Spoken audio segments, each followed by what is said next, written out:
साल 1996 की बात है। तालिबान ने अफगानिस्तान के 95% हिस्से पर कब्जा करके वहां अपनी सरकार बनाई थी।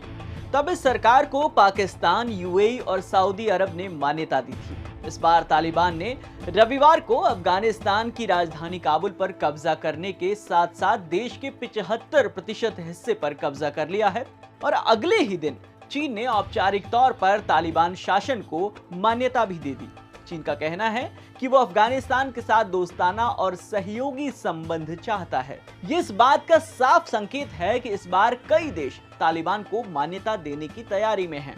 तो आखिर कूटनीतिक स्तर पर मान्यता देने का मतलब क्या होता है और भारत में तालिबान को कूटनीतिक मान्यता देने को लेकर किस तरह की बातें हो रही हैं, इन सभी विषयों को जानेंगे आज के इस एक्सप्लेनर वीडियो में।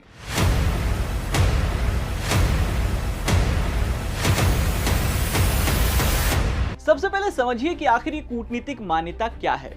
जब एक संप्रभु और स्वतंत्र देश किसी दूसरे संप्रभु और स्वतंत्र देश को मान्यता देता है तो उन दोनों देशों के बीच कूटनीतिक रिश्तों की शुरुआत होती है। मान्यता देना या ना देना तो राजनीतिक फैसला है, लेकिन कूटनीतिक रिश्ते बनते हैं तो दोनों देशों के इंटरनेशनल कानून को मानने और उसका सम्मान करने के लिए बाध्य हो जाते हैं। कूटनीतिक मान्यता का मतलब ये होता है कि दोनों देश साल 1961 में Vienna convention of diplomatic relation में तय किए गए विशेषाधिकारों और जिम्मेदारियों को स्वीकार करते हैं। इसके तहत दोनों देशों के अधिकारियों को एक दूसरे के देशों में कुछ विशेष अधिकार दिए जाते हैं। मसलन दूतावास या उच्चायोग की सुरक्षा करना एक दूसरे की जिम्मेदारी हो जाती है। ये तो बात हो गई कि किसी देश को कूटनीतिक मान्यता देने की। अब अगर किसी देश को कूटनीतिक मान्यता नहीं मिली है तो इसका उस देश पर क्या असर होता है ये भी जान लीजिए। ऐसी स्थिति में वो देश इंटरनेशनल ट्रीटी में शामिल नहीं हो सकते हैं। इंटरनेशनल प्लेटफॉर्म पर उन्हें अपनी बात रखने का मौका नहीं मिलता। उनके कूटनीतिक प्रतिनिधि विदेशों में लीगल एक्शन में छूट नहीं पाते हैं। तो क्या तालिबान को इंटरनेशनल बिरादरी से कूटनीतिक मान्यता मिलेगी? अफगानिस्तान मसले पर संयुक्त राष्ट्र सुरक्षा परिषद अब तक 2 मीटिंग कर चुका है। दोनों ही मीटिंग में ये संकेत निकल कर आए थे कि ताकत के साथ जनता पर थोपी गई सरकार को मान्यता नहीं दी जाएगी। तालिबान इंटरनेशनल कम्युनिटी के सामने यही दिखाने का प्रयास कर रहा है कि इस बार ट्रांसफर ऑफ पावर में हिंसा नहीं हुई है। इस तरह उसे इंटरनेशनल कम्युनिटी से डिप्लोमेटिक मान्यता मिलने की उम्मीदें भी बढ़ गई हैं। वैसे मीडिया रिपोर्ट्स की माने तो सितंबर में अफगानिस्तान और म्यांमार के डिप्लोमेटिक रिकॉग्निशन को लेकर यूएन में कोई फैसला हो सकता है। अब बात भारत की, क्या भारत भी तालिबान के शासन को मंजूरी दे सकता है? तो इस बारे में इस समय कुछ भी कहना मुश्किल है। हालांकि जून में कतर के एक अधिकारी के हवाले से खबरें आई थी कि भारत भी तालिबान के संपर्क में है।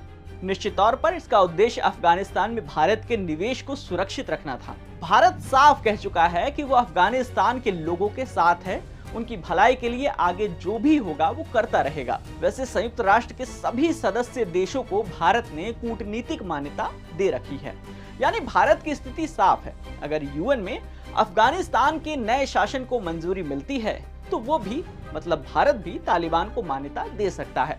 तालिबान को मान्यता देने के मामले में आगे क्या होगा इस पर हम नजर बनाए हुए हैं।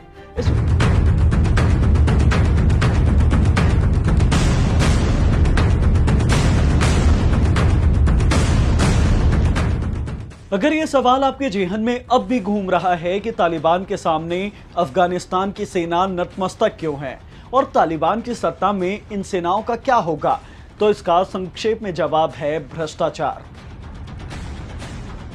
जी हां, कहां 70-80 हजार लड़ाकों वाला तालिबान और कहां 3 लाख सैनिकों वाली तालिबान की सेना, वो भी अमेरिकी सेना से मिली ट्रेनिंग के साथ। कोई तुलना हो ही नहीं सकती। अमेरिका और नाटो सहयोगियों ने 2 दशक तक अरबों डॉलर खर्च किए ताकि अफगान सुरक्षा बलों को ट्रेनिंग दी जा सके, उन्हें अत्याधुनिक हथियार दिए जा सके। इसके बाद भी पश्चिमी देशों के समर्थन से बनी सरकार ने बड़े स्तर पर भ्रष्टाचार किया। कमांडरों ने विदेशी पैसे का फायदा उठाया और सैनिकों की संख्या बढ़ा चढ़ा कर बताई। मैदानी सिपाही हथियारों, गोला बारूद और यहां तक कि खाने के लिए भी तरसते रहे। जब अफगानिस्तान से अमेरिका की सेना लौट गई तब अफगानी सैनिकों का हौसला पस्त हो गया और तालिबानी लड़ाकों को लगने लगा कि उन्होंने दुनिया की सबसे बड़ी सेना को हरा दिया है। उनका कॉन्फिडेंस आसमान तक पहुंच गया। अब अफगानिस्तान में तालिबान की सत्ता है। राष्ट्रपति अशरफ गनी देश छोड़कर भाग चुके हैं। अमेरिकियों और अफगानी सरकार के समर्थक नागरिकों को डर है कि तालिबान उनसे बदला लेगा। लोग बड़ी संख्या में देश छोड़कर भागने की कोशिश कर रहे हैं।